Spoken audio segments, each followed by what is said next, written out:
പ്രിയപ്പെട്ട സുഹൃത്തുക്കളെ, എല്ലാവരും സുഖമായിരിക്കണോ? അൽഹംദുലില്ലാഹ് എല്ലാവരും സുഖമാണെന്ന് വിചാരിക്കണം.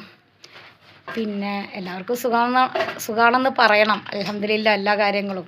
നമ്മൾ കണ്ണുണ്ട്, നമ്മൾക്ക് കാലുണ്ട്, കൈയുണ്ട്, അതൊന്നും ഇല്ലാത്ത കുറേ ആളുകളില്ലേ.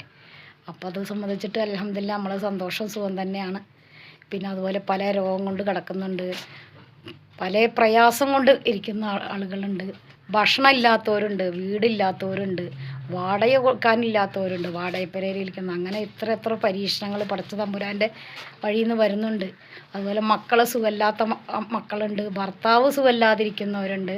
അതുപോലെ നമ്മൾ പല രോഗങ്ങൾ പല ആളുകൾക്കും പല വിഷമത്തിൽ കിടക്കുന്നവരുണ്ട്. അതിലൊന്നും നമ്മളെ പെടുത്തിയിട്ടില്ലല്ലോ. പെടുത്തിയിട്ടുണ്ടെങ്കിലും അൽഹംദുലില്ലാഹ് അള്ളാഹുവിൻ്റെ പരീക്ഷണം പിന്നെയും നിനക്ക് താങ്ങാൻ കഴിയും എന്നുള്ളത് കൊണ്ടാണല്ലോ പടച്ച നമുക്ക് ആ പരീക്ഷണം തരുന്നത്. അത് അള്ളാഹുവിൻ്റെ മുന്നിലേക്ക് നമ്മളൊരു വിജയത്തിൻ്റെ മുന്നോട്ട് പോകുന്ന ഒരു കാര്യങ്ങളാണ്. അള്ളാഹുവിൻ്റെ മുന്നിൽ എപ്പോഴും അൽഹംദുലില്ലാഹ് പറയുക, അള്ളാഹുവിൻ്റെ മുന്നിൽ എപ്പോഴും സന്തോഷത്തിലിരിക്കുക. അള്ളാഹ് തന്ന എന്ത് കാര്യമാണെങ്കിലും നമ്മൾ സങ്കടപ്പെട്ടിരിക്കരുത്. അത് പടച്ചവൻ്റെ മുന്നിൽ അള്ളാഹിൻ്റെ വഴിക്ക് വന്നതല്ലേ, അൽഹംദുലില്ലാഹ് പറയുക.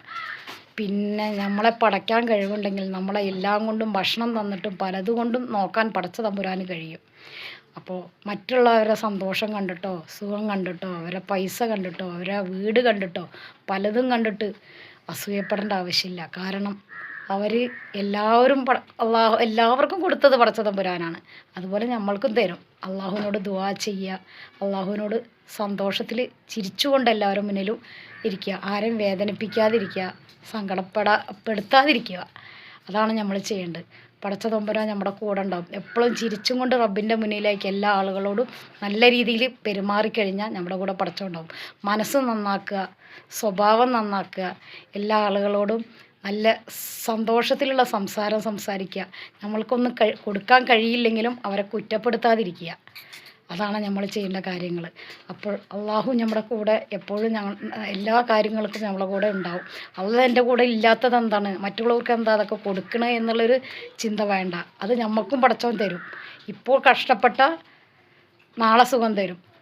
പല തുള്ളി പെരുവെള്ളം എന്ന് പറഞ്ഞാൽ നമ്മൾ പല കാര്യങ്ങൾക്കും അള്ളാഹു കുറേശ്ശെ തരും, പിന്നീട് അത് കുറച്ച് കൂട്ടും, പിന്നെ പല കാര്യങ്ങൾ കൂട്ടിത്തരും. അപ്പോൾ എന്ത് കിട്ടുകയാണെങ്കിൽ അൽഹംദുലില്ലാഹ് നമ്മൾക്ക് വരുന്ന കാര്യങ്ങൾ നമ്മൾക്ക് കുറേ കാര്യങ്ങൾ പടച്ച തമ്പുരാൻ തരുന്നുണ്ട്. അപ്പോൾ അത് അൽഹംദുലില്ലാഹ് പറയാൻ കാരണം എന്താ വെച്ചിട്ടുണ്ടെങ്കിൽ നമുക്ക് കിട്ടുന്നത് നമുക്ക് എങ്ങനെ കിട്ടണേ എങ്ങനെ വരുന്നതെന്നൊന്നും അറിയില്ല. അത് എപ്പോഴും നടക്കുന്ന കാര്യം ആയതുകാരണം കൊണ്ട് എനിക്കെപ്പോഴും സങ്കടമാണല്ലോ എന്ന് വിചാരിക്കണ്ട. അൽഹംദുലില്ലാഹ് മാഷാ അല്ലാഹ്.